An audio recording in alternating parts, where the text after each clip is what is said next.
말도 많고 탈도 많았던 도쿄올림픽. 17일간의 여정을 끝으로 지난 8일 무사히 폐회식을 마쳤는데요.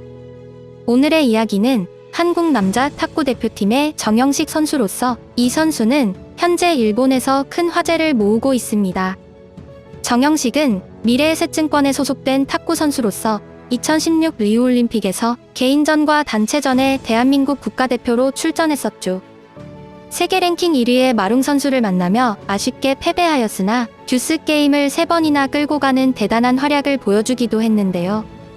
리우올림픽에서 탁구 부문에 메달이 없었던 우리 대표팀은 이번 도쿄올림픽에 칼을 제대로 갈고 메달 사냥에 나섰지만 지난 6일 단체 3, 4위 결정전에서 일본의 게임 스코어 1대3으로 패하며 동메달마저 내어주었고, 이외에도 탁구 모든 부문에서 메달 수확에 실패를 하며 아쉽게도 올림픽 2회 연속 노메달에 그쳤습니다. 하지만 고생한 선수들은 서로를 안아주며 위로를 해주었고, 아쉽지만 이것이 실력이므로 더 발전해야 한다며 다음을 기대하게 만드는 인터뷰를 하기도 했는데요. 경기 다음 날 트위터에 올라온 정영식 선수의 게시물이 현재 일본에서 큰 화제가 되고 있습니다. 정 선수는 과거 일본 T리그에서 뛴 경험이 있기 때문에 일본어 소감을 추가로 남겼는데, 게시물에는 2020년 도쿄올림픽을 응원해주셔서 감사합니다. 일본 팀의 좋은 성적도 축하드립니다. 그리고 경기를 할 수 있도록 도와주신 자원봉사자분들께도 정말 감사드리고 고생하셨습니다. 앞으로도 모두 건강하시길 바랍니다. 라며 어찌 보면 올림픽과 같은 큰 무대가 끝난 후 의례적이고 흔한 선수의 인사말이 적혀 있었는데요. 하지만 일본의 네티즌들은 저 선수가 귀국하면 엄청 맞지 않을까? 한국에도 감사를 전할 수 있는 사람이 존재하는구나? 라는 식의 황당한 말들을 하며 댓글을 달고 있습니다. 자, 그럼 지금부터 일본 네티즌들의 반응들을 함께 살펴보시죠. 반일교에서 탈퇴한 분이시군요. 수고하셨습니다. 꼭 다시 일본으로 오세요. 그나저나 한국 언론은 이걸 어떻게 전하고 있으려나? 그는 귀국 후에 얻어맞는 거 아닌가요? 한국에도 감사의 마음을 전하는 선수가 있다니 놀랐습니다. 돌아가서 정말 두들겨 맞을까 걱정입니다. 한국에 돌아가서 두들겨 맞지 않을까 걱정. 모국에서 욕먹을까 걱정해주는 이웃 나라의 따뜻함이 있군요. 너는 입국 허락. 네가 뭔데? 운동선수로서 당연한 행동이지만 뉴스가 되어버릴 정도로 이상한 나라. 이제서야 우리도 수고했다고 말해줄 수 있고 또 와주세요 라고 해줄 수 있다. 서로 전력을 다한 싸움이었기 때문에 서로를 칭송할 수 있었을 겁니다. 탁구 선수 여러분들, 멋진 플레이를 보여줘서 고맙습니다. 앞으로 경기를 볼 때마다 여러분의 이름을 기억할 겁니다. 앞으로의 활약도 기대하고 있겠습니다.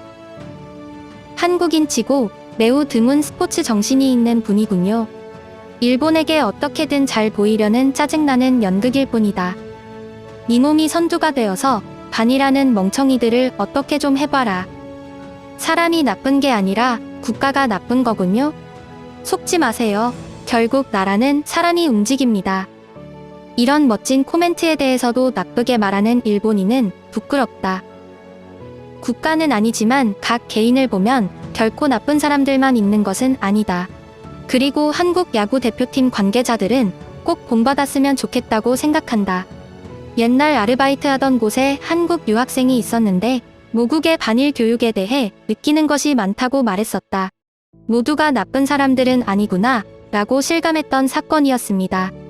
저는 생각이 다릅니다. 한국 유튜브를 보고 있으면 반일 교육이 도가 지나치고 사실을 제시해도 시종일관, 역사 문제에 있어서는 무조건 일본이 나쁘다 라고 하는 사람들이 많아요. 그 전형적인 예가 매주 일본 대사관 앞에서 위안부 시위에 참여하고 있는 여대생이죠. 그녀들은 정말 일본군이 납치 성폭행 학살 등을 했다고 굳게 믿고 있는 것 같아요. 진짜 선수구나. 국가의 마찰이나 의도와는 상관없이 순수하게 말할 수 있는 사람은 대단하다. 다만 저쪽의 반일들에게 욕을 먹지 않을까 걱정입니다. 사과를 받아들인 폴란드, 매번 되풀이하는 한국. 폴란드와 비유 어쩔 거야? 그거야말로 큰 오해야. 일본은 학살 따윈 하지 않았어. 한국과는 히데요시 이후에 전쟁조차 한 적 없다. 반일의 나라지만 스포츠맨 개인으로는 상대국의 경의를 표하는 사람도 있다. 앞으로 이 나라가 이 선수처럼 친일 코멘트를 자유롭게 말할 수 있는 국가가 될 수 있을까? 이렇게 서로를 응원해주고 칭송할 수 있는 관계가 보통의 모습이 되기를 바랍니다. 내 생각에는 한국이나 일본 둘 다 거기서 거기다. 아마 저 선수의 친일적인 코멘트가 아니었다면 쉽게 칭찬하지도 않았을 것이다. 선수촌의 식사가 맛있다는 말을 듣고 먹으러 간 한국 선수가 도시락을 준비했는데 국민들에게 미안하지 않냐며 모국에서 두들겨 맞았다고 하던데, 한국의 선수들은 의외로 국제 감각도 있고 편향된 이데올로기를 가진 사람이 적은 것이 아닐까 생각합니다. 그냥 이 선수의 코멘트가 좋았다고 말을 하면 안 되는 것일까? 한국인 중에도 상식을 갖춘 사람이 적지만 있긴 있고, 일본에서 일본인의 인명을 구조한 인격자도 있습니다. 하지만 이런 사람들도 다케시마 한마디를 들으면 발광을 합니다. 독도는 국제법적으로 일본 영토입니다. 한국의 시료지배 경위도 도둑질보다는 강도질이었지요.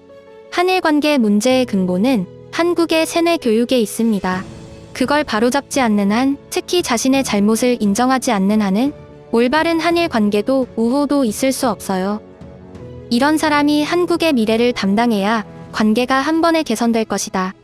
겉으로 이렇게 말했다고 해서 본심도 그렇다고 생각할 수는 없다. 한국에는 본심이 다른 사람들이 많다. 이번 올림픽의 최악은 한국 미디어입니다. 매일매일 타인을 다치게 하는 부정적인 뉴스. 도대체 이 녀석들은 뭐하러 온 것인지에 대해 생각했었어요. 이런 나라에 태어나지 않아서 너무 좋습니다. 한국에 가서 직접 보시게 된다면 알게 될 겁니다. 아주 잘 알 수 있지요. 한국인들의 대부분은 일본인인 사실을 알고 나면 태도가 매우 나빠집니다. 아마 너처럼 우익 냄새 물씬 풍기고 있으면 당연히 그렇겠지. 귀국하고 무슨 일이 생기면 일본으로 도망쳐 오세요. 일본은 당신을 환영합니다. 지금까지 시청해주셔서 감사합니다. 구독과 좋아요는 저에게 큰 힘이 됩니다.